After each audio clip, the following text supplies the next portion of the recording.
Hi, listeners. Stories have so much power, and so does whoever controls the narrative. It is time that we dissect and analyze these stories. I am Vipul, and this is Folktales.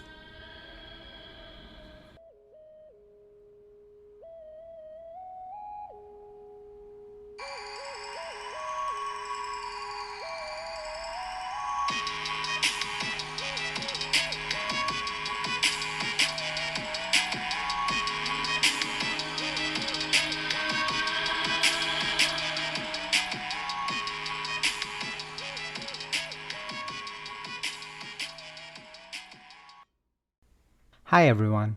It's holiday season.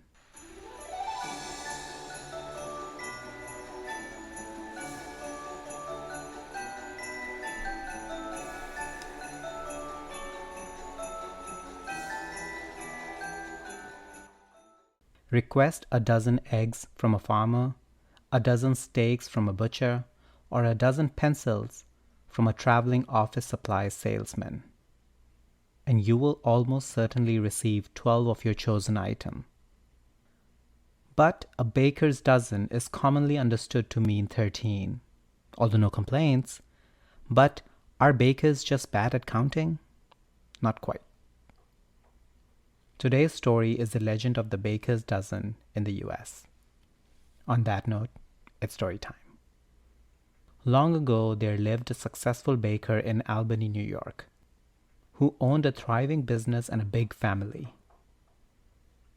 One day, an ugly old woman visited the baker just as he was about to close his shop. The old woman wished to buy a dozen of the special St. Nicholas cookies that were laid out on a tray. The good baker carefully counted out 12 cookies and handed them over to the lady. The lady had a frown on her face. She counted the cookies again and questioned the baker as to why he had given her only 12 cookies when she had asked for a dozen. The baker looked surprised for a moment. Then he realized that a few of the other bakers in town would give an extra cookie or two to their customer. So the old woman was confused about how many were a dozen. But he was not one of them. It took quite some time for the baker to make the old woman understand that a dozen meant only 12, and he had given her the right amount of cookies. When the old woman adamantly demanded an extra cookie, the baker told her that he had a big family to take care of and had no intentions of giving away anything free of cost. He curtly asked her to leave if she did not wish to take what was given to her. The lady left the shop silently, leaving behind all the cookies. From then on, it appeared as though bad luck had entered the baker's life. His cakes were stolen and the thieves were never caught. Week after week, his bread would either become too heavy and fall through the oven into the fire, or rise high above and float out of the chimney. For the first time in his life, the baker was scared. He remembered the old woman and realized that he had been cursed. The old woman once again came to the baker's shop the next week, asking for the baker's dozen of the freshly made cookies. Misfortune had made him so angry that he cursed her and slammed the door against her face. The week that followed was even more unfortunate than the preceding one. The bread always turned out either burned or soggy. Cakes and cookies lost their flavor. Word got around that the baker was getting old and the bakery was losing its quality. Soon the customers fell away and started visiting other bakers. The baker was crestfallen. Finding no other way, he decided to seek the help and blessings of St. Nicholas, the patron saint of merchants, to save his failing business. He visited the nearby church and pleaded with the saint to save him and his family from the curse of the old lady. After the prayer, he went back wearily to his shop and began to bake a fresh batch of St. Nicholas cookies, albeit with a feeling of emptiness in his heart.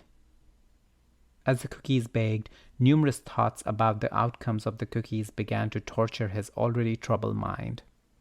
Moments passed swiftly as he waited, engulfed in worries of how the cookies would turn out.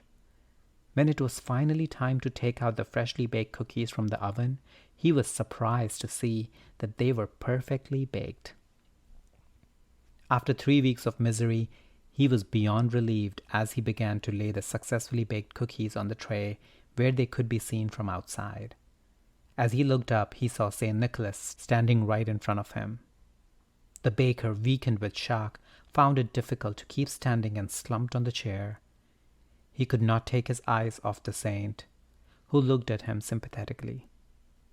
Finding it difficult to speak, the baker buried his face in his hands and made the difficult effort to withhold the tears.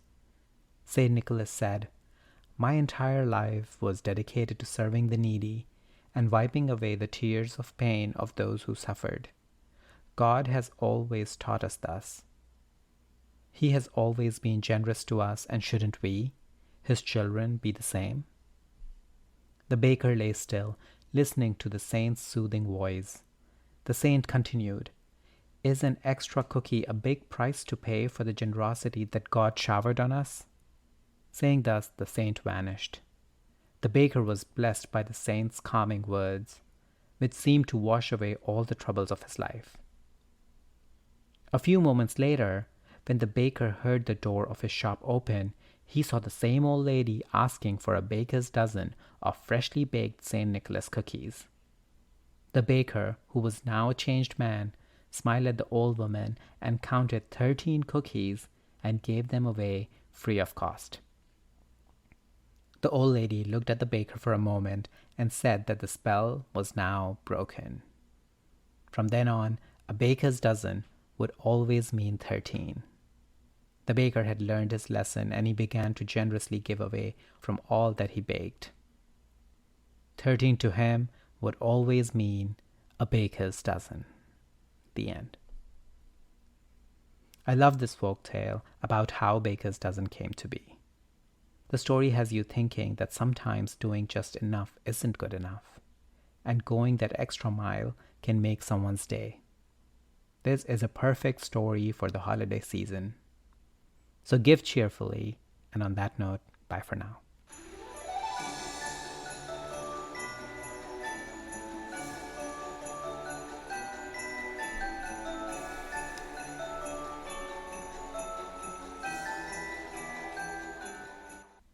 Let me know your thoughts on the story and our discussion by emailing me on folktalespodcast@gmail.com or through social media at folktalespodcast on Instagram and folktalespod on Twitter. And please rate, review, and like Folktales Podcast, and don't forget to subscribe so you can easily access our weekly stories. If you have any story recommendations, or if you want to come dissect and analyze a story with me, give me a shout out on email or social media. Because whatever you do, keep dissecting and keep analyzing.